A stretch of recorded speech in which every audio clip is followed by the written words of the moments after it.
வணக்கம் சார். வணக்கம் sir. YouTuber Irfan துபாயில் போயிட்டு அவருடைய மனைவிக்கு குழந்தையோட கரு என்ன ஆனா பெண்ணா அப்படிங்கிற மாதிரி ஸ்கேன் பண்ணிட்டு அதை இந்தியாவில் சென்னையில் வந்து ஒரு ஃபங்க்ஷன் மாதிரி வச்சு வெளியிட்டிருந்தார். இது பெரிய அளவில் சர்ச்சையாக போயிட்டுருக்கு. வெளிநாடுகளில் வந்து ஸ்கேன் பண்ணால் அதில் குற்றம் இல்லை, இந்தியாவில் ஸ்கேன் பண்ணால் மட்டும்தான் குற்றமா? ஆமாம், இப்போ என்னென்னா இந்தியாவில் 1994 ஒரு சட்டம் வந்து இயற்றப்பட்டது. அதாவது என்னென்னா prenatal diagnostic techniques prohibition of determination of sex act அப்படின்னு சொல்லி ஒரு சட்டத்தை வந்து கொண்டு வராங்க. அந்த சட்டத்துப்படி என்னென்னா கருவில் இருக்கும் குழந்தைய நீங்கள் வந்து இப்போ மருத்துவ பரிசோதனை மூலமாக அந்த குழந்தை ஆணா பெண்ணா என்பதை தெரிந்து கொள்வதும் அதுவே குற்றம், அந்த சோதனைக்கு உட்படுத்துவதும் குற்றம், அதை தெரிந்து கொள்வது குற்றம், தெரிந்து கொண்ட பிறகு நீங்கள் அதை பிறருக்கு அறிவிப்பதும் குற்றம். அப்படிதான் அதுக்காக தான் அந்த நோக்கத்துக்காக சட்டம் கொண்டு வரப்பட்டது. ஆனால் இந்த இர்ஃபானுடைய வழக்கை பொறுத்த வரைக்கும் என்ன விஷயம்னா, அவர் வந்து இது வந்து இந்தியாவில் அந்த மருத்துவ பரிசோதனையை அவர் செய்யலை. இந்தியாவில் பணிபுரியக்கூடிய எந்த மருத்துவரும் அந்த சோதனையை செய்யலை. அவர் துபாய்க்கு அழைச்சிட்டு போய் மனைவி அழைச்சிட்டு போய் அங்கே வந்து அந்த நாட்டினுடைய சட்டங்கள் அதை அனுமதிக்குது. அப்போது வந்து அந்த டெஸ்ட் பண்ணி அவர் அதை தெரிஞ்சுக்கிறார். ஆகவே இதில் என்னென்னா இந்திய சட்டங்கள் வந்து இங்கே மட்டும்தான் நம்மளை வந்து இந்திய எல்லைக்குள் தான் செயல்படுத்த முடியுன்ற காரணத்தினால அந்த ஒரு பகுதி அவர் வந்து கொண்டு போய் அந்த பரிசோதனை உட்படுத்தி தெரிஞ்சுக்கிட்ட விஷயம் வரைக்கும் வந்து அவரை வந்து நம்ம தண்டிக்க முடியாது, அது குற்றமாக கருத முடியாது. ஆனால் எங்கே வந்து அவருடைய இந்த சட்டம் வந்து அவர் வந்து அதை வயலேட் பண்ணுறாரு, இந்த சட்டத்தினுடைய பிரிவை வந்து எப்படி வயலேட் பண்ணுறாருன்னு நான் கருதுறது எங்கன்னா, தெரிஞ்சுக்கிட்ட பிறகு நீங்கள் வந்து உங்களுடைய சொந்தக்காரங்களுக்கோ இல்லை வந்து நண்பர்களுக்கோ அறிவிக்கிறது, வெளிப்படையாக பொதுப்படையாக அறிவிக்கிறது. அதில் தான் என்ன சொல்லுதுன்னா அந்த சட்டப்பிரிவு 22(2) கம்யூனிகேட் பண்ணுறது in any form of communication including internet. அப்போது நீங்கள் இன்டர்நெட்டில் நீங்கள் உங்களுடைய யூடியூப் சேனல்லையே வந்து அதை வந்து ஒளிபரப்பிக்கிங்க, போட்டிருக்கீங்க. அது ஒரு விழாவாக வச்சு வந்து சென்னையில் வச்சு விழாவாக வச்சு அந்த அறிவிக்கிறீங்க.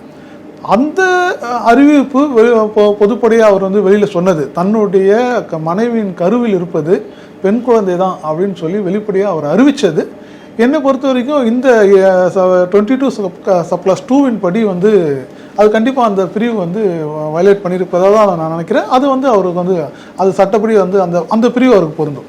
இப்போ வெளிநாட்டில் வந்து அவர் பரிசோதனை பண்ணியிருக்காரு, ஆனால் அந்த குற்றத்தில் வந்து வரமாட்டார், ஆனால் அடுத்த பிரிவில் வராருன்னு சொல்கிறீங்களே, சட்டத்தோட தண்டனை முழுமையா இதுல வரதுக்கான வாய்ப்புகள் இருக்கா? எந்த அளவுக்கு சரி?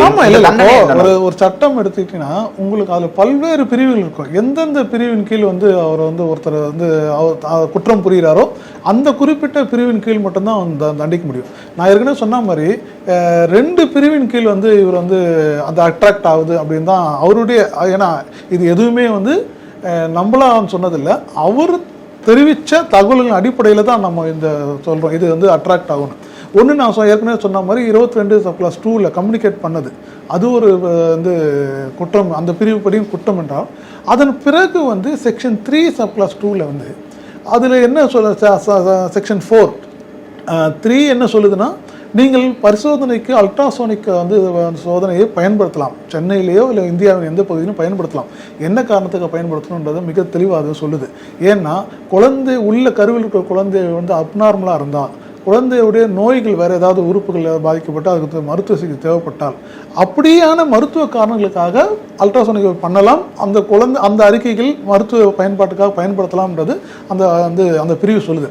ஆனால் அந்த பிரிவு 4 என்ன சொல்லுதுன்னா, only for determination of sex, ஆனா பெண்ணான்ற தெரிஞ்சு கொள்வதற்காக மட்டுமே ஒரு ப்ரெக்னென்ட் லேடியை அந்த கணவனோ அல்லது மனைவி அந்த பெண்ணோடைய உறவினர்களோ என்கரேஜ் பண்ணுறது, உற்சாகப்படுத்துவது, ஏற்பாடுகள் செய்வதே தவறுன்னு சொல்லுது. அதற்கு அதிகபட்சமாக தண்டனை வந்து 3 மாத சிறை தண்டனையும் அபராதம் விதிக்கலாம் அப்படின்றதும் வந்து அந்த சட்டப்பிரிவு சொல்லுது. அப்போது இவர் வந்து என்ன பண்ணியிருக்காருன்னா, அவருடைய செய்தியிலேருந்து நம்ம வந்து என்ன புரிஞ்சுக்கிறோம்னா, இவர் வந்து கம்யூனிகேட் பண்ணது அதுவும் வந்து அவருடைய யூடியூப் சேனல்லே வந்து அதை வந்து ஒளிபரப்பு பண்ணது. 2வது இவரே வந்து தான் நான் வந்து இவர் தான் வந்து என்கரேஜ் பண்ணி அவங்கள வந்து சொல்லி துபாய் வரையும் கூப்பிட்டு போய் அவங்களுக்கு வந்து அந்த ஏற்பாடுகளையும் அந்த ஊக்கத்தையும் அவர் தான் வந்து கொடுத்துருக்கிறது நம்ம அறிஞ்சிக்க முடியுது. ஸோ இந்த 2 பிரிவும் அவருக்கு வந்து பொருந்தும் தான் என்னுடைய கருத்து. இப்போ இந்தியாவில் இந்த மாதிரியான குற்றங்கள் ஏற்படும் போது இதுக்கான அபராதமும் தண்டனையும் எத்தனை ஆண்டுகள் சார் இருக்கு? இந்தியாவில் நான் சொல்றேன், இந்த 2 பிரிவுக்குமே அதிகபட்சமாக வந்து 22 சப்கிளாஸ் 2க்கு வந்து 3 வருடமும் வந்து அபராதமும் விதிக்கலாம். என்கரேஜ் பண்ணது செக்ஷன் 4க்கு அவர் வந்து என்னன்னா வந்து 3 மாத சிறை தண்டனை, குற்றம் நிரூபிக்கப்பட்டால் 3 மாத சிறை தண்டனையும் அபராதமும் 10,000 ரூபாய் அபராதமும் விதிக்கப்படும். அப்போ இங்கே இந்தியாவிலே வந்து மருத்துவர்கள் வச்சு சோதனை செய்திருந்தால் எந்த அளவுக்கு அந்த தண்டனை வந்து அதிகமாக இருக்கும்? ஆமாம், கண்டிப்பாக. அதாவது இவருக்கு மட்டும் தண்டனை வந்து வராது, இவர் மட்டும் குற்றவாளியாக்கப்பட மாட்டார். அந்த மருத்துவமனை அல்லது ஸ்கேன் சென்டர் அந்த மருத்துவர் யார் வந்து அந்த மருத்துவ பரிசோதனை மேற்கொண்டார்களோ அந்த மருத்துவர்கள் அதன் பிறகு வந்து இதுக்கு ஏற்பாடு செய்யணும். யாருன்னா கணவனோ இல்லை வந்து அந்த பிரெக்னென்ட் லேடி அந்த சொந்தக்காரர் தான் அந்த ஏற்பாடு செய்ய முடியும். இவர்கள் எல்லாருமே வந்து இந்த சட்டத்தின்படி குற்றவாளியாக கருதப்படுவார்கள். இப்போ இந்தியாவில் இந்த சட்டம் எதற்காக சார் இருக்குது? என்ன காரணத்தினால வந்து பரிசோதனை பண்ணக்கூடாது, இதை வந்து வெளியிடக்கூடாதுன்னு சொல்கிறாங்க? இல்லை, இப்போது உங்களுக்கு வந்து என்னென்னா 90 காலகட்டங்களில் வந்து மிக தீவிரமாக வந்து பெண் சிசு கொலை வந்து நடந்திருந்தது. ஏன்னா பெண்களை வந்து வளர்க்குறது கஷ்டம், அவங்களுக்கு அதிக வரதட்சணை வந்து அந்த காலத்தில் கொடுத்து கல்யாணம் பண்ண முடியாத வறுமை கோட்டு கீழே வாழக்கூடிய பல்வேறு குடும்பங்கள் அடுத்து வந்து பெண் குழந்தைன்னு வந்து தெரிஞ்சுதுன்னா அவங்க என்ன பண்ணுவாங்கன்னா அடுத்து வந்து அந்த குழந்தையை கொல்றதுக்கு அபார்ட் பண்ணுறதுனால அந்த உயிர் சேதங்கள் அந்த தாய்க்கும் வந்து உயிர் சேதம் ஏற்பட வாய்ப்பு இருக்குது. இப்படி வந்து பல்வேறு சமூக காரணங்களால் வந்து பெண் சிசுக்கள் வந்து அழிக்கப்பட்டு வந்தது. அப்படி அதை நம்ம வந்து தொடர்ந்து அனுபவிச்சா என்ன ஆகணும், இல்லை அதை வந்து சட்டம் போட்டு தடுக்கலைன்னா என்ன ஆகும்னா ஒரு இம்பேலன்சிங்கான வந்து சொசைட்டி உருவாகும். ஆண் மக்கள் தொகை அதிகமாகவும் பெண்களுடைய தொகையும் கம்மியும். ஸோ இதை தடுப்பதற்காக தான் வந்து பரிசோதனை மூலமாக ஆணா பெண்ணா என்பதை வந்து தெரிந்து கொள்வது சட்ட விரோதம் அப்படின்னு அறிவித்து தான் இந்த சட்டத்தை வந்து கொண்டு வந்தாங்க 94. அதன் பிறகு தான் வந்து முன்னாள் முதலமைச்சர் ஜெயலலிதா அவர்களும் தமிழக அரசு, அதாவது தமிழகத்தின் பல்வேறு மாவட்டங்களில் கள்ளிப்பால் கொடுத்து பெண் குழந்தைகளை கொல்வது போன்ற சம்பவங்கள் வந்து நிறைய நடந்ததை அவங்க யாருமே வறுமை கோட்டு கீழே இருக்கிறவங்க அவங்களால பெண் குழந்தை வளர்க்க முடியல, பொருளாதார வசதி இல்லை அப்படின்னு சொல்லி யார் வந்து நினச்சாலும் அந்த பெண் குழந்தையை நீங்கள் கொண்டு வந்து அரசு சமூக நலத்துறை ஆங்காங்கே தொட்டில் அமைக்கவும் அந்த தொட்டிலில் நீங்கள் வந்து போட்டுடலாம் அப்படின்னு சொல்லி தொட்டில் குழந்தைகள் திட்டத்தை கொண்டு வந்தாங்க.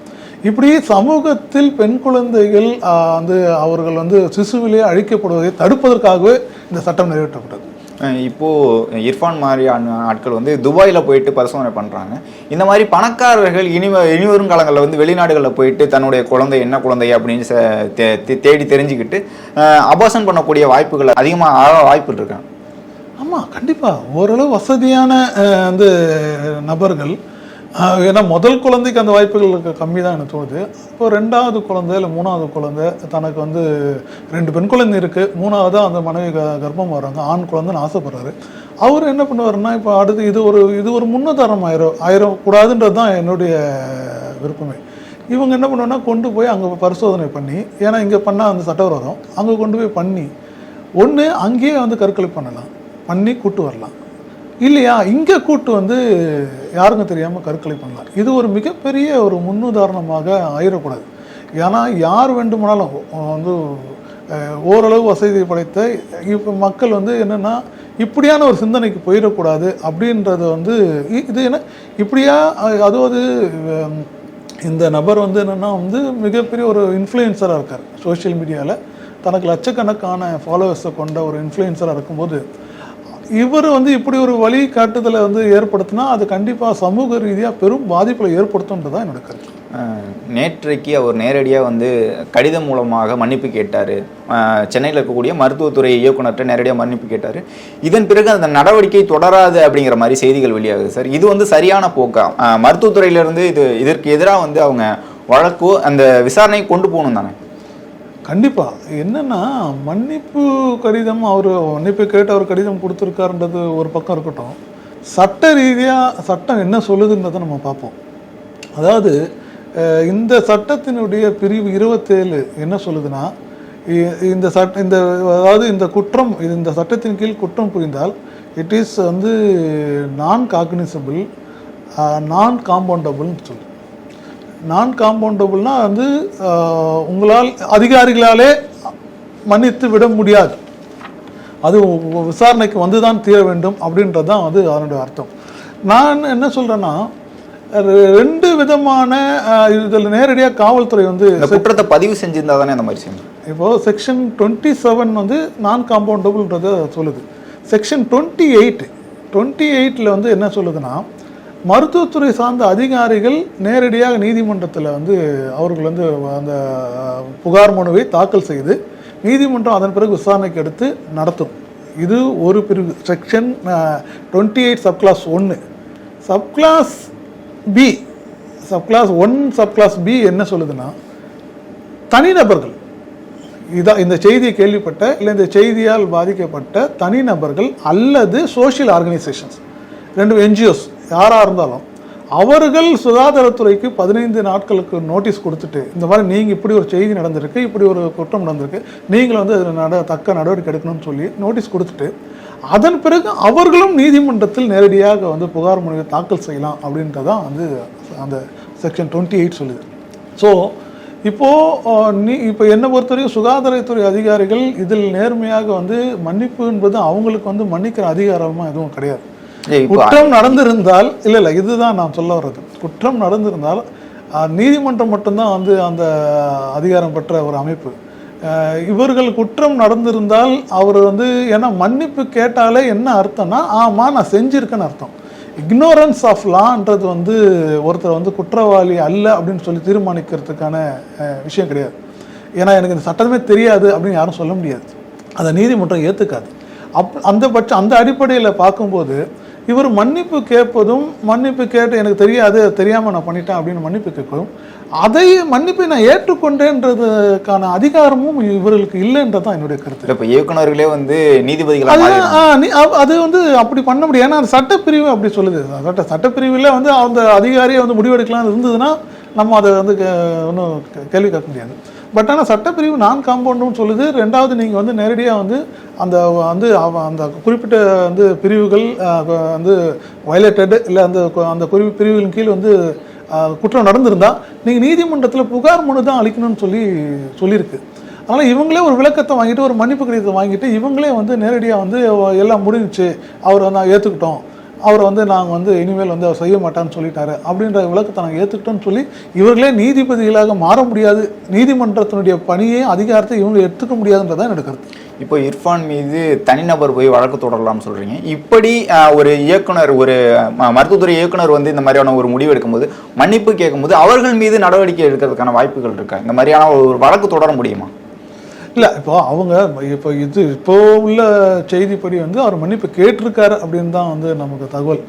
அதன் மீது என்ன இவங்க நடவடிக்கை எடுக்கிறாங்கன்றது வந்து அதை பொறுத்திருந்து தான் நம்ம வந்து அடுத்த கட்ட மருத்துவத்துறை அவங்கள்ட்டேருந்து என்ன ஒரு தகவல் வந்திருக்குன்னா, சிசு கொலை தொடர்பாக ஒரு விழிப்புணர்வு காணொலி வந்து இர்ஃபான் வெளியிடணும் அப்படின்னு சொன்னதாகவும், அதற்கு வந்து அவரை வந்து சரி செய்யணும் அப்படிங்கிற மாதிரி சொல்லியிருக்காகவும் சொல்கிறாங்களா சார்? இல்லை, இதெல்லாம் அதுதான் நான் சொல்கிறேன். அவங்களுக்கு அந்த அதிகாரம் இருக்கான்றது ஒரு பெரிய வந்து சந்தேகத்துக்குரிய விஷயம். இவங்க வந்து அந்த மன்னிப்பை ஏற்றுக்கிறதும், அதை வந்து இவங்க வந்து உடனே வந்து சரி அதுக்கு பதிலாக, அதாவது கோர்ட் தான் வந்து such a conditions, only the court alone got the power to impose such a conditions. நீ இதுக்கு பதிலாக வந்து இப்படி ஒரு விழிப்புணர்வு போடுங்க, இப்படி ஒரு விளம்பர படங்களை நீ தயாரித்து இது உங்களுடைய சேனலில் போடுங்கன்றதெல்லாம் வந்து அது வந்து நீதிமன்றத்துக்கு மட்டுமே வந்து உள்ள அதிகாரம். அது அதிகாரிகள் வந்து இவங்க எப்படி, அதுவும் அதில் நான் காம்பவுண்டபுள், நான் காக்னிசபிள் அஃபென்ஸு, நான் காம்பவுண்டபுள், நான் பெயிலபிள் மிக தெளிவாக செக்ஷன் 27 சொல்லும்போது இவங்க வந்து அடுத்து என்ன பண்ணணும்னா நோட்டீஸ் கொடுத்தாங்க, அவர் விளக்கம் கொடுத்தாரு. அந்த விளக்கத்தின் அடிப்படையில் இவங்க என்னென்னா அந்த வந்து 2 பிரிவுகளும், நான் சொன்ன 2 பிரிவுகளும் வயலேட்டடாக இல்லையான்னு பார்க்கணும். வயலேட்டட்னு சொல்லி இவங்க முடிவு பண்ணால் அடுத்து வந்து நீதிமன்றத்தில் தான் வந்து கம்ப்ளைண்ட் வந்து புகார் தாக்கல் பண்ணணும். பட் ஆனால் அதுக்கு மாறாக வந்து மன்னிப்பு கடிதத்தை நானே ஏற்றுக்கிட்டேன், நானே அவங்கள மன்னிச்சிட்டேன், அதுபோல் நீங்கள் வந்து வேறு ஒரு வீடியோ போட்டு வந்து அதை வந்து சரி பண்ணுங்க அப்படின்னு சொல்கிறது வந்து என்னை பொறுத்த வரைக்கும் சட்ட ரீதியான தவறான முன்னதாகும். இதற்கு முன்னாடி தொடர்ந்து காவல் நிலையங்களில் இந்த மாதிரி நடக்கும். ஒரு புகார் கொடுக்க போகிறாங்கன்னா 2 தரப்பையும் கூப்பிட்டு அவங்களே பேசி வழக்கு பதிவு செய்யாமல் வந்து கட்ட பஞ்சாயத்து பண்ணுற மாதிரி பண்ணுவாங்க. சில சூழ்நிலையில் என்னென்னா குடும்ப உறுப்பினருக்குள்ள தகராறு இருக்கும், ஏதோ அண்ணன் தம்பி கோபத்தில் அடிச்சுப்பாங்க, இல்லை ரொம்ப நாள் பக்கத்து வீட்டுக்காரங்க இவனுக்கு ஏதோ ஒரு சின்ன தகராறு இருக்கும். அந்த மாதிரி தகராறுல வந்து அப்புறம் அவங்களே காம்ப்ரமைஸ் ஆயிடுவாங்க. அது மாதிரி பண்றது வந்து, ஆனால் இது வந்து ஒரு மோசமான முன்னுதாரணமா ஆயிடக்கூடாது. காவல் நிலையங்கள் மாதிரியே மற்ற அமைப்புகளும் இதே மாதிரி இது அதுதான் சொல்ல வரேன். இவங்களுக்கு ஒரு கடமையை வந்து சட்டம் வந்து கொடுத்துருக்கு. சுகாதாரத்துறை என்ன மாதிரி செயல்படணும், எப்படியான இந்த வழக்கை வந்து அவங்க கொண்டு போகணுன்றது மிக நேர்த்தியாக வந்து இந்த சட்டப்பிரிவில் சொல்லப்பட்டிருக்கு. ஆனால் அதை இவர்கள் மீறுகிறார்களோ என்ற சந்தேகம் தான் எனக்கு வருது. இர்ஃபான் வழக்கை பொறுத்த வரைக்கும் இவருக்கு பின்னாடி இருக்கக்கூடிய பணபலமும் இல்லைன்னா அரசியல் பலம் தான் இந்த வழக்கு வந்து தொடராமல் இப்படியே முடிக்கிறதுக்கான காரணமாக இருக்குன்னு நினைக்கிறேன் சார். இல்லை, அது நம்ம பதில் சொல்ல முடியாது இல்லையா. ஏன்னா இது அதிகாரிகள் தங்களுடைய கடமையை எந்த விதமான இன்ஃப்ளூயன்ஸுக்கும் உள்படாமல், எந்த விதமான வந்து செல்வாக்கு யார் வந்து தங்களுமே செல்வாக்கு செலுத்தினாலும் அவர்கள் சட்டப்படி நடவடிக்கை எடுக்க வேண்டும் என்பதுதான் நம்மளுடைய எதிர்பார்ப்பு. இவ்வளவு நேரம் உங்களுடைய நேரத்தை ஒதுக்கி உங்களுடைய கருத்துக்களை தெரிவித்ததுக்கு மிக்க நன்றி. நன்றி.